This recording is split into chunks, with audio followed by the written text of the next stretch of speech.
Canada, buckle up. Because while the media was busy sipping Chardonnay with liberal insiders and toasting to their imaginary majority, the real action was happening behind closed doors, in recount rooms, courtrooms, and polling stations where democracy, for once, decided to show its teeth. And let me tell you, those teeth are biting. Hard. Mark Carney, the Liberals' supposed golden boy, the polished import from the Bank of England, has gone from future Prime Minister to future trivia question in the time it takes to count 12 ballots. Literally. Because that's all it took.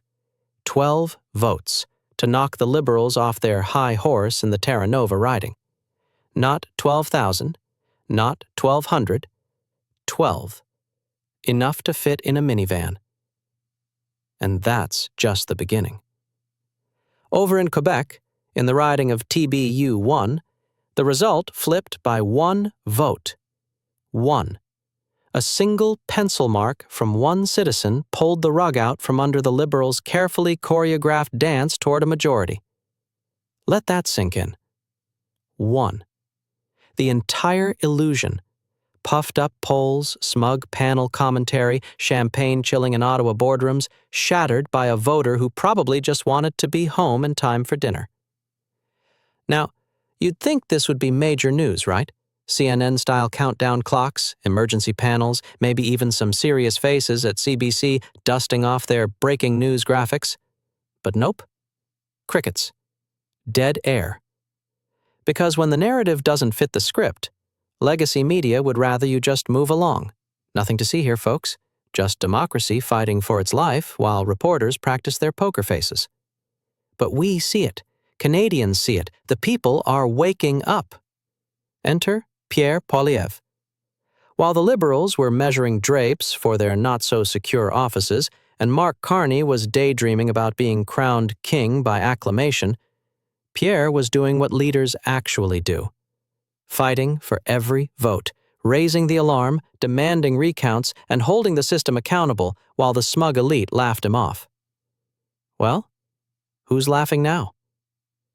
Pierre, calculator in one hand, Constitution in the other, is walking through this chaos with receipts. Calm, composed, relentless, and let's be real, completely right. He didn't just see this storm coming. He's the one who brought the umbrella and the lightning rod.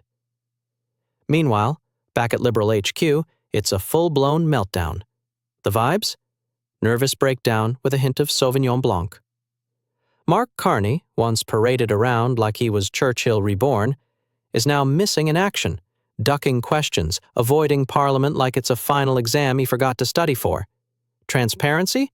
More like translucent fog. Let's talk about Carney for a minute. This is a guy who thought showing up in a tailored suit with an Oxford accent would be enough to win over a country that runs on double-doubles. He came into Canadian politics like it was a TED Talk. No charisma, no mandate, no plan, just vibes and a bunch of buzzwords about stability and economic vision. But the reality? He's offering all the substance of a soggy LinkedIn post. This isn't the London School of Economics, Mark. This is Canada. You don't just walk in, drop your resume on the table, and expect to be handed a mandate, especially not when you can't even hold your own riding without recount drama.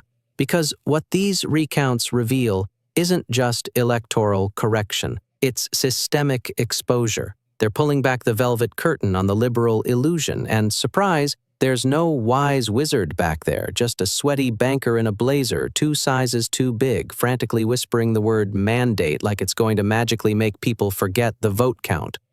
But the numbers don't lie. The Liberals weren't gifted a clear majority, they were clinging to 1 seat. 1. And as these recounts roll in, that number's going in the wrong direction. Each overturned riding is a dagger to the heart of their fantasy, and each one is a win for actual accountability. Make no mistake, this isn't a technicality. It's a title shift. It's democracy recalibrating, and leading that recalibration is Pierre. He didn't call for recounts because he lost. He called for them because he knew something didn't add up, because if 1 vote can flip a riding, then no race should be considered settled without a second look. That's not undermining democracy. That is democracy. That is the grit and grind of a real leader. And you know what? Canadians are responding. People from coast to coast are tuning out the media spin, tuning in to reality, and realizing that democracy isn't a set-it-and-forget-it appliance. It's a living, breathing process, one that demands vigilance, not blind faith in institutions that clearly need a wake-up call. Which brings us to the media. Where were they when the results started flipping? Where were the articles, the panels, the somber-faced anchors clutching their cue cards like the sky was falling? Oh, right, silent. Not because the news wasn't happening, but because it was the wrong kind of news. If the roles were reversed and conservative seats were flipping to liberals by razor-thin margins, CBC would be breaking out the holographic floor maps and animated riding simulations. But because it's liberals losing ground, it's as if someone pulled the plug. Journalism? Please, it's cheerleading with a teleprompter. But Canadians aren't buying it. The people are smarter than they're given credit for. We don't need a blue checkmark to know when something stinks. And right now, it reeks of narrative management. So let's strip it all back. Here's the unfiltered truth. The Liberals didn't win a strong mandate. They nearly lost it. Recounts are not a nuisance, they're necessary. Mark Carney isn't a savior. He's a seatless spectator. And Pierre Poilievre. He's the only one treating this like it matters. Because it does matter. Every vote, every riding, every citizen who took time to show up, stand in line, and make their mark deserves a system that respects their effort, not one that rubber stamps results just to hit a political deadline. This isn't a partisan issue. This is about right and wrong, about truth versus spin, about whether we live in a country where close calls get swept under the rug or held up to the light. Poilievre isn't playing politics, he's building something. A movement, not a moment. And while the Liberals are busy plugging leaks in their house of cards, Pierre's laying bricks, rallying the people, demanding transparency, and reminding us what real leadership looks like. So where does this leave us? In a moment that matters. A moment where we choose whether to stay silent while the system fakes a clean finish, or demand that it do better. One vote at a time, one seat at a time, one recount at a time. And to Mr. Carney, wherever you are, clutching your financial forecasts like a security blanket, just know, no amount of polished credentials or stage-managed interviews is going to stop this reckoning. You can't hide from the numbers, you can't outspin the truth, and you certainly can't outlast a movement fueled by real people and real accountability. The numbers are shifting, the people are watching, and Pierre Poilievre, he's just getting started. This isn't a recount. This is a reckoning. And Canada? We're only just warming up.